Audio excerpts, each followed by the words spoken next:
Assalamualaikum warahmatullahi wabarakatuh. Alhamdulillah, kita dapat bertemu dan berjumpa kembali bersama Abu Kurdi di dalam pembelajaran jarak jauh pendidikan agama Islam. Yuk, sama-sama kita berdoa memohon kehadirat Allah Subhanahu wa Ta'ala. Semoga apa yang kita pelajari kali ini dapat memberikan manfaat dalam kehidupan kita. Bismillahirrahmanirrahim. Raditu billahi rabba wa bil islami dina wa bi Muhammadin nabiyya wa rasula. Rabbi zidni ilma warzuqni fahma. Amin ya rabbal alamin.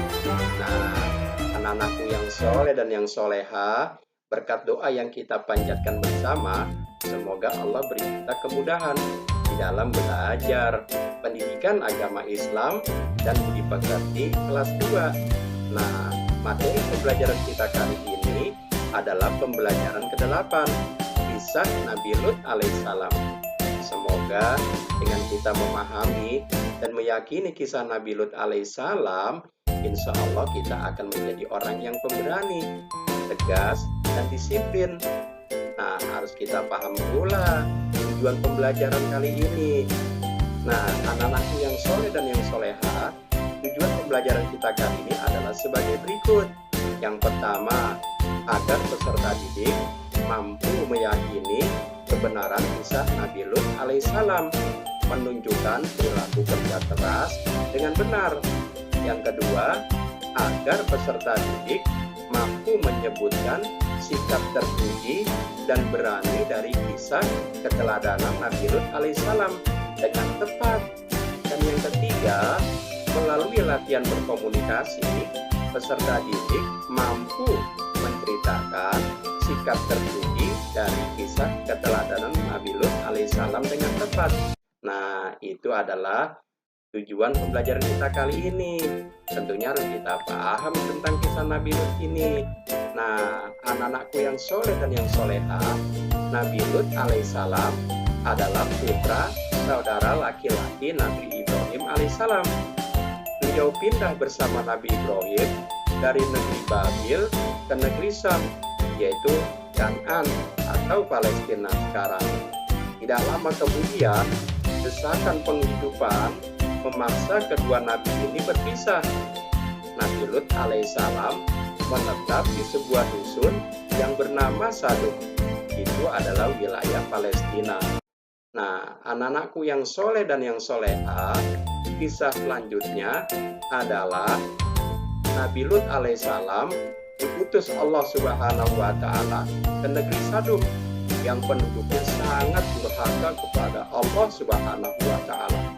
Mereka bangsa yang tidak tahu malu, bangsa yang berkelimangan dengan kejahatan, perampokan, pembunuhan teman sendiri, menganiaya sesama manusia.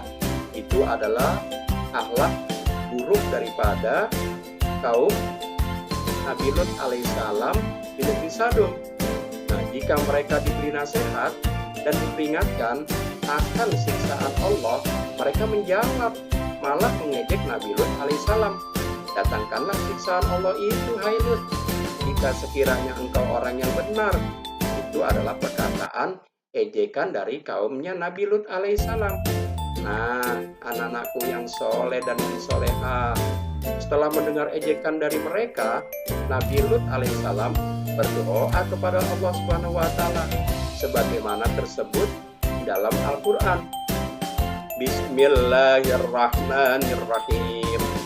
Qala rabbil surni 'alal qaumil mufsidin.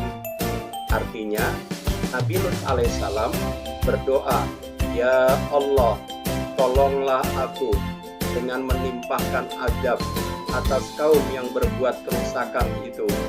Nah, surat Al-Ankabut ayat 30. Nah, anak-anakku yang soleh dan yang soleha, doa Nabi Lut alaihissalam dikabulkan Allah Subhanahu wa Ta'ala. Diutuslah beberapa malaikat untuk menurunkan azab terhadap kaum Nabi Lut yang durhaka dan mengingkari Allah Subhanahu wa Ta'ala. Nah, anak-anakku yang soleh dan yang solehah, semoga kita bisa terhindar dari sikap-sikap, sifat tercela, yaitu kaumnya Nabi Lut alaihissalam. Semoga kita bisa menarik kesimpulan dan dapat sebuah pelajaran bahwa kisah Nabi Lut ini keteladanannya adalah sebagai berikut, yaitu dia seorang yang pemberani. Nabi Lut alaihissalam adalah saudara Nabi Ibrahim alaihissalam. Nabi Lut berdakwah di negeri Sadum. Nah, sementara penduduk negeri Sadum sangat ingkar kepada Allah dan berperilaku sangat buruk. Nah, Allah menurunkan azab kepada penduduk Sadum melalui gempa bumi yang sangat dahsyat, angin yang sangat kencang, dan hujan bebatuan. Nah, itu adalah siksaan kaum Nabi Lut alaihissalam. Nah, anak-anakku yang soleh dan yang soleha, apa kesimpulannya? Apa keteladanannya? Semoga kita dapat memahaminya dan kita dapat mengamalkan di dalam kehidupan kita sehari-hari.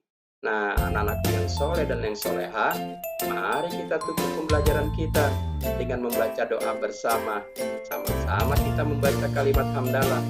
Alhamdulillahirabbil alamin. Nah, anak-anakku yang soleh dan yang soleha, tentunya Abu Kurdi mohon undur diri. Semoga kita dapat bertemu lagi dan berjumpa lagi di dalam pembelajaran jarak jauh, yaitu pembelajaran pendidikan agama Islam. Wabillahi taufiq wal hidayah. Assalamualaikum warahmatullahi wabarakatuh.